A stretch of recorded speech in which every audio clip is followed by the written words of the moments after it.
नमस्कार दोस्तों, एक बार फिर से आप सभी का स्वागत है। आज 21 अप्रैल मंगलवार की तमाम बड़ी खबरें, ब्रेकिंग न्यूज, ताजा अपडेट्स के साथ सोने और चांदी के भाव पर। तो दोस्तों वीडियो में बने रहिएगा, अंत तक जानेंगे एक एक कर तमाम बड़ी खबरें, जिनमें चीन को सबक सिखाने के लिए भारत ने उठाया बड़ा कदम के साथ ही संक्रमण से लोगों को बचाने के लिए भारत ने बनाया सबसे सस्ता N95 मास्क। साथ ही कर्मचारियों के PF खाते में पैसे डाल सकती है सरकार को लेकर बड़ा अपडेट। ICICI बैंक के ग्राहकों को तोहफे के साथ ही दुनिया भर में कच्चे तेल की कीमतों में 21 साल की सबसे बड़ी गिरावट के साथ वर्तमान स्थिति में सिर्फ 10 रुपए किलो की रेट पर अंगूर बेचने को मजबूर है किसान। दोस्तों जानेंगे वीडियो में आगे इस बड़ी शर्त के साथ हरियाणा में 20 दिन देरी से शुरू हुई गेहूं की खरीद। साथ ही जानेंगे बिजनेसमैन विजय माल्या की भारत प्रत्यर्पण के खिलाफ याचिका खारिज। साथ ही योगी आदित्यनाथ के पिता की क्या सबसे बड़ी ख्वाहिश रह गई अधूरी। खबरों के विस्तार के क्रम में सबसे पहले बात करें देश में सोने और चांदी के भाव के बारे में, तो भारत में आज सोना 43,210 रुपए प्रति 10 ग्राम, जबकि चांदी 41,160 रुपए प्रति किलोग्राम पर रही। देश के बड़े शहरों में मुंबई 24 कैरेट गोल्ड प्लेस की कीमत आज 43,120 रुपए, दिल्ली 24 कैरेट गोल्ड प्लेस की कीमत 44,470 रुपए, हैदराबाद 24 कैरेट गोल्ड प्लेस की कीमत 44,120 रुपए, चेन्नई 24 कैरेट गोल्ड प्लेस की कीमत 44,140 रुपए, जबकि कोलकाता 24 कैरेट गोल्ड प्लेस की कीमत आज 43,270 रुपए प्रति 10 ग्राम पर रही। दोस्तों वीडियो को आगे बढ़ाने से पहले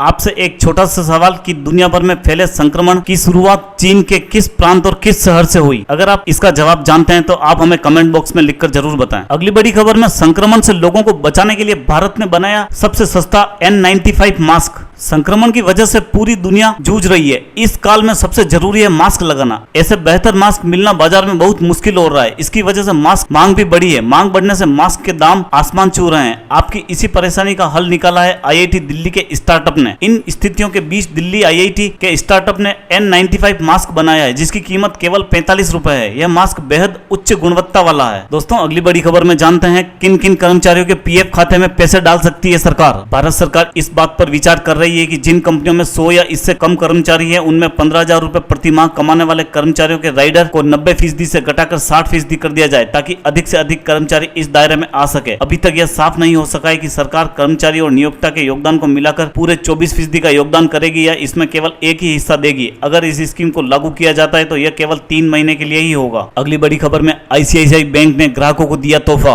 ICICI बैंक ने आज अपने ग्राहकों को एक और तोहफा दिया है। बता दें कि बैंक लगातार अपने सिस्टम में बदलाव कर रहा है, जिससे ग्राहकों को किसी भी तरह की परेशानियों का सामना न करना पड़े। ICICI बैंक ने आज एक नई सर्विस शुरू की है। इस फैसिलिटी के जरिए आप बिना फोन को छुए सिर्फ बोलकर बैंकिंग ट्रांजैक्शन कर पाएंगे। तो दोस्तों है ना कमाल की सर्विस। अगली बड़ी खबर में दोस्तों पानी से भी सस्ता बिक रहा है दुनिया भर में कच्चा तेल। है ना आश्चर्य की बात। दोस्तों ये कोई सपना नहीं, ये बिल्कुल सच है। जैसा कि आप सभी जानते हैं कि संक्रमण की वजह से दुनिया में आर्थिक गतिविधियां ठप है। संक्रमण के प्रकोप और भंडारण क्षमता के न होने के चलते अमेरिकी कच्चा तेल सोमवार को 21 साल के अपने निचले स्तर यानी $15 प्रति बैरल पर आ गया। 1 लीटर कच्चे तेल के दाम पानी की बोतल से भी नीचे पहुंच गए। मौजूदा रेट के मुताबिक 1 बैरल कच्चा तेल भारतीय रुपए में 1140 रुपए का पड़ रहा है। 1 बैरल में 159 लीटर होते हैं। इस तरह से देखें तो 1 लीटर क्रूड ऑयल का दाम 7 रुपए 13 पैसा प्रति लीटर पर पड़ रहा है। वहीं अगर देश में पैक्ड पानी की एक बोतल का दाम जाने तो यह है 20 रुपया। अगली बड़ी खबर में सिर्फ 10 रुपए किलो की रेट पर अंगूर बेचने को मजबूर है किसान। जैसा कि आप सभी जानते हैं कि संक्रमण से बुरी तरह प्रभावित देशों में जर्मनी, इंग्लैंड और नीदरलैंड भी शामिल है। ये तीनों देश भारतीय अंगूर के सबसे बड़े मुरीद और आयातक हैं। इस बार संक्रमण की वजह से एक्सपोर्ट प्रभावित हुआ है, जिससे अंगूर उत्पादक उसे डोमेस्टिक मार्केट में औने पौने दामों पर बेचने को मजबूर है। महाराष्ट्र के किसानों को अंगूर महज 5 से 10 रुपए किलो में बेचना पड़ रहा है। इससे उनकी लागत भी नहीं निकल पा रही है। और दूसरी ओर वही अंगूर घरेलू रिटेल मार्केट में 90 से 100 रुपए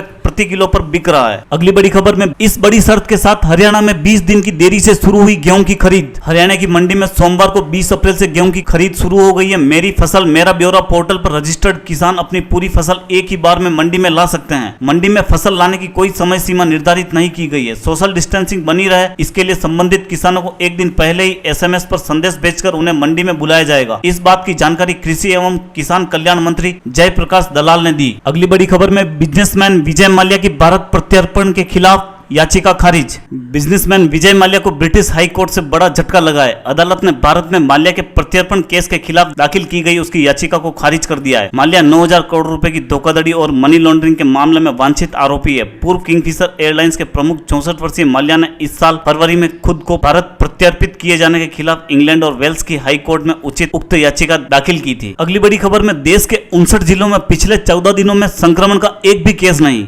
देश में संक्रमण से निपटने और लॉकडाउन की स्थिति को लेकर सोमवार को स्वास्थ्य और गृह मंत्रालय की संयुक्त प्रेस कॉन्फ्रेंस हुई। इस मौके पर स्वास्थ्य मंत्रालय के संयुक्त सचिव लव अग्रवाल ने कहा कि संक्रमण से पीड़ित 2546 लोग ठीक हुए हैं। कल से 1553 नए मामले सामने आए। देश में कुल मामले 17,265 हो गए। पिछले 24 घंटे में 36 जान गई। केंद्रीय स्वास्थ्य मंत्री हर्षवर्धन सिंह ने राजीव गांधी स्पेशलिटी का दौरा किया और स्वास्थ्य कर्मियों के योगदान की प्रशंसा की। देश में अब 7.5 दिनों में संक्रमण के मामले दोगुने हो रहे हैं। पहले संक्रमण के मामले 3.5 दिनों में दोगुने हो रहे थे। 59 जिलों में पिछले 14 दिनों में एक भी केस सामने नहीं आया। अगली बड़ी खबर में योगी आदित्यनाथ के पिता की सबसे बड़ी ख्वाहिश रह गई अधूरी। उत्तर प्रदेश के सीएम योगी आदित्यनाथ के पिता आनंद सिंह बिष्ट अब हमारे बीच नहीं रहे। अखिल भारतीय आयुर्विज्ञान संस्थान में उन्होंने आखिरी सांस ली। वे लंबे समय से बीमार चल रहे थे। आनंद बिष्ट के निधन के साथ ही उनकी बेटे को लेकर एक बड़ी ख्वाहिश भी अधूरी रह गई। यूपी के सीएम योगी आदित्यनाथ को वे अपने प्रधानमंत्री के रूप में देखना चाहते थे। तो दोस्तों, खबरों का सिलसिला यहीं समाप्त करते हैं। अगर आप हमारे चैनल पर पहली बार विजिट कर रहे हैं तो आप हमारे चैनल को सब्सक्राइब कर लें, साथ ही बेल का आइकन भी दबा दें, जिससे हर बड़ी खबर सबसे पहले आप तक पहुंच सके।